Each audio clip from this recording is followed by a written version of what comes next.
Well, so much for the last half an hour's worth of taking pictures or video. That obviously didn't work. So I've kind of lost out the whole section of doing the fiber impregnated filler down the other side where the big bad damage was. But I must be honest, it's progressing and I'm as happy as anything. Hopefully the next time around I won't forget to start the video up. That was a bit dumb. Anyway, life is good, eh? Sometimes we screw up.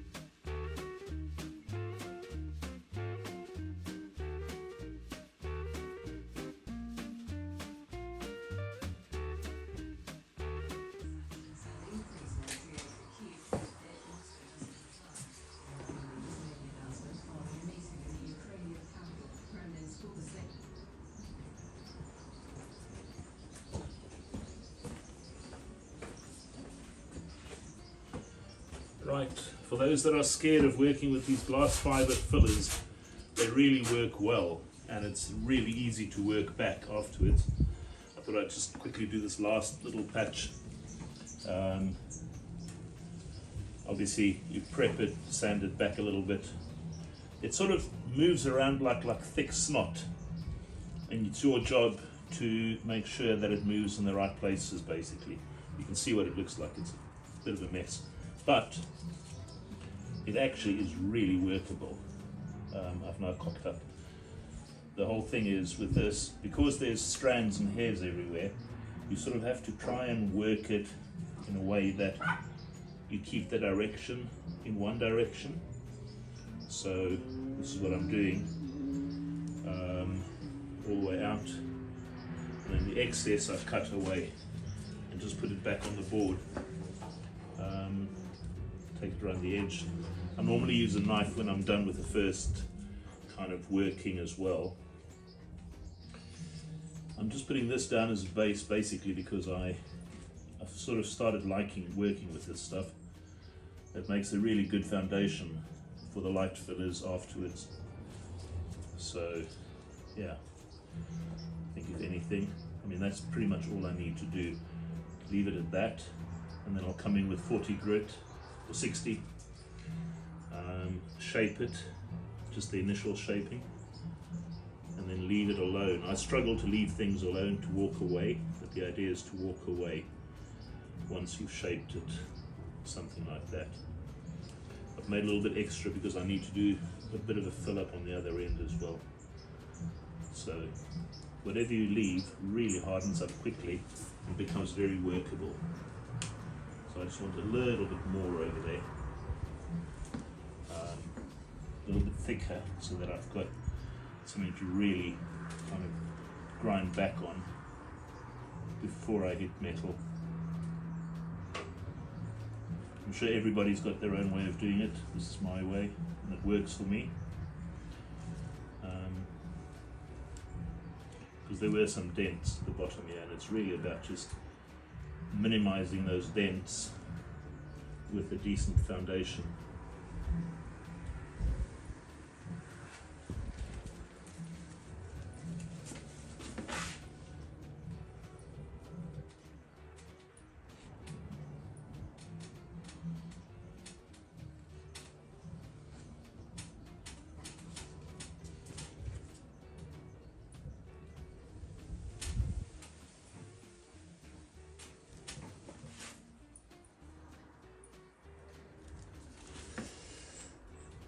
The minute you work it too much, as you can see, it does its own thing.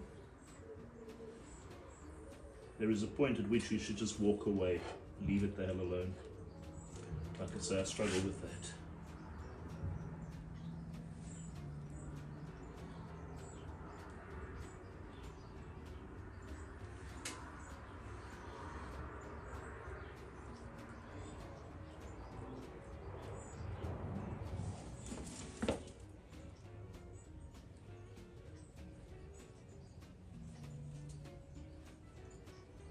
There you go. Walk away. I'm just going to do the other end quickly that I need to touch in as well.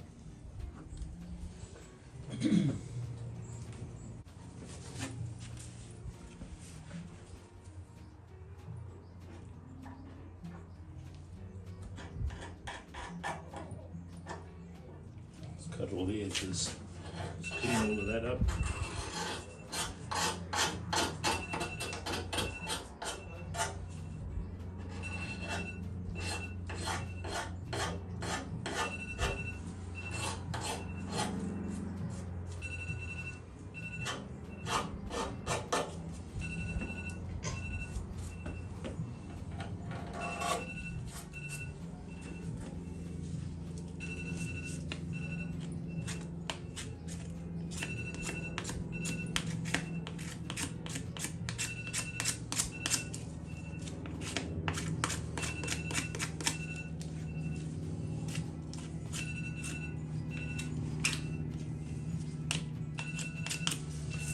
Time to shut shop and start a fire.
Another beautiful day, Sunday. I ended up not going to the boot fair today. Woke up at 6:15, in fact 14 minutes past 6, and I thought, screw it. Get up, watch some YouTube stuff, and come out and work instead. But I thought I'd give you a quick close-up. This is the first rough off of the fiberglass filler.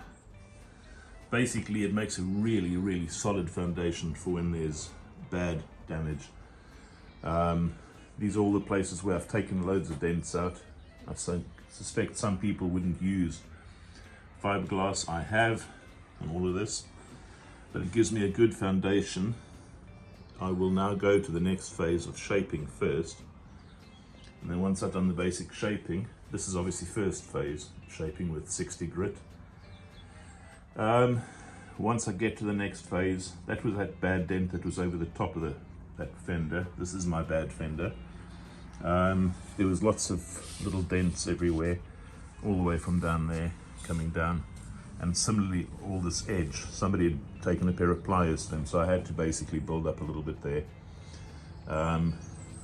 There's the line where I cut in and welded in the new panel. But even then, when you join the two, because the folds are different, you have to do a little bit of blending. I think there's a little bit of a low spot here still, which I'll use regular lightweight filler for. Over here, I've already filled in with a bit more glass fiber. You can see there's a slightly high spot here.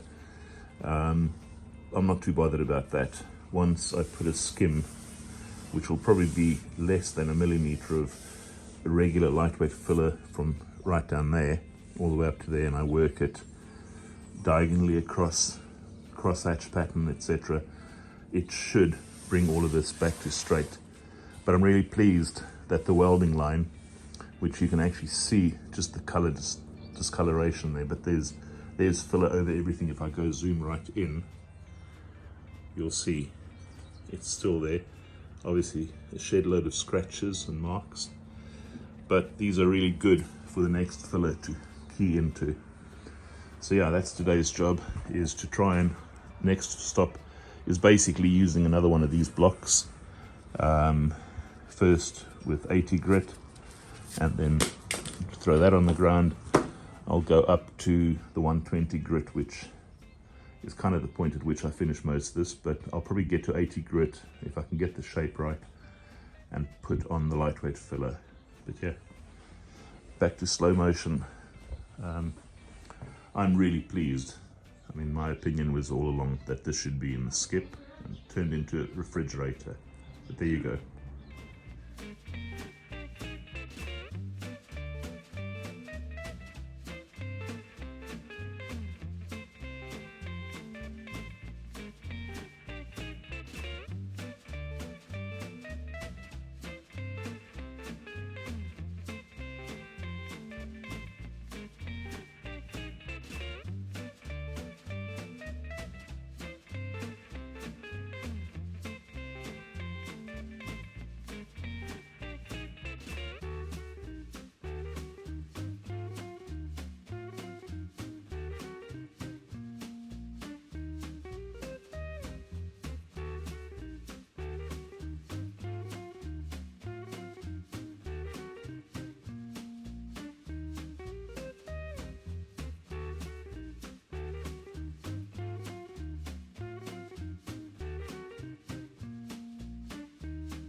So this fender is pretty much done. This morning, just because I was bored, I added a little bit of stopper filler, little brown spots to little pinholes that I found, but I'm not too bothered about that. As for the rest, it's now ready to be matched up to the truck cab and the doors to make sure everything is aligned, which I'm sure it won't be, because one of the doors isn't even an original door, so nothing might fit. More importantly, back to the other side, this was theoretically the easier job because it was just a big cutout patch, but when you look at that you think, oh, nice job. No, not a nice job, well, relatively speaking, because if you run a straight edge down here, top to bottom, you can hardly see it. Well, let's get there. I don't know how much it's focused or not, but it is probably going to be there. That's probably about it. Let's try this again. You'll see that there is a minimal gap between the actual body line and the new patch. So what I'm doing, cleaned this up, taking the primer off that, got some welding rod, which I'm going to clamp in there and actually weld in some extra metal from that point there down. And then I will grind it back to straight and square, which means that we've got enough metal in here. These things are far from a precise science at my level, but I do believe it'll work. So fill that in a little bit more, have a little bit more edge, so that that line then is straight when you have it as a shut line. So yeah, bit of welding over the primer. I'll probably burn some of that away, but I'll sand it back and redo that once I'm done with the filler.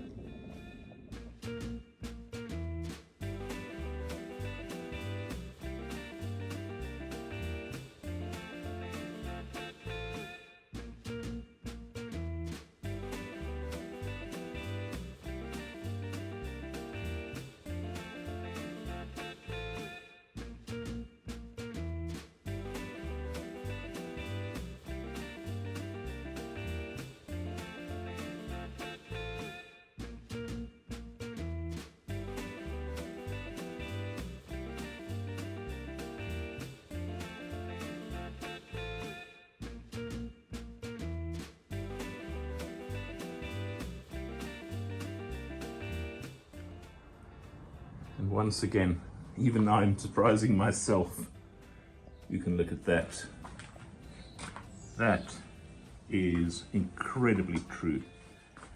A little bit of ups and downs, but it's all solid, welded on both sides. Next job will be filler, obviously, flattening back and just getting it a bit coarser, and then skimming this whole side with the thinness of from there, that, to get these to blend. And then I have to blend that sharp edge with that dull edge. You can see it quite clearly here. It took me quite a while yesterday to do it on the other one, which was up higher up there, because you can see the difference between the new pressing and the original 6 or 7 year old tooling that was used. So this is a much more crisp edge, and you've got to basically blend that into this. So a bit of filler all the way down here just to lift that edge, or to dull that edge a little bit. But that is now so straight, so straight, so straight. Unfortunately, the ruler doesn't really show it when you try and hold it up like this. It's just awkward. But I mean, that's filled in fully. If you look at it, the lighting doesn't play along, but it's absolutely square and straight. So yeah, very, very pleased once again. And that's all Nick Wheeler interfering. He's very good at telling me how to do things right. Him and a couple other guys. And this is doing it right, filling that bit in, because later on you don't want to put filler in there, and the first time you open the door and it catches and it tears the filler off, you've got a big hole in your paintwork. So that's why you do these things, to be all metal. But yeah, back to filler now, and hopefully my mate Mick will be here in about half an hour's time as well. He's either coming here to teach or to learn, I'm not sure. Retired anaesthetist. So yeah, back to the desk on the other side.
Right, I'm pleased to say the fenders are ready for primer. There might still be work, but I don't think so. We'll only know that once it's actually hung back on the truck being the chassis set over the plastic. I think when you look at that, you consider this was here, and that is the structure at the back. We've done all right. There's obviously a fair amount of damage that's sort of been repaired in between and whatever, but not bad. Very pleased with the outcomes.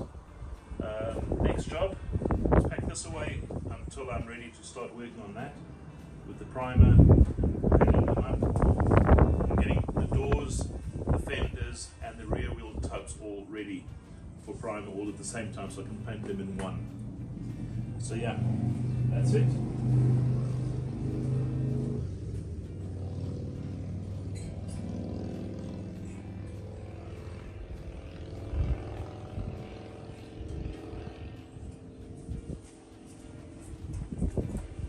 Definitely, I think more than happy, I think relief that we managed to get these fixed. Look at the back. Yesterday I added in a welding rod's worth of metal from there to there, welded it in, worked it back, and it's absolutely straight and square now, so that edge is good, because when I welded the patching there was ever so slightly an offset difference. I've not put seam sealer on that, which I'll do later, but that's the repair on that. It's chuffed as anything. Next up, rear wheel tubs, one and then the other.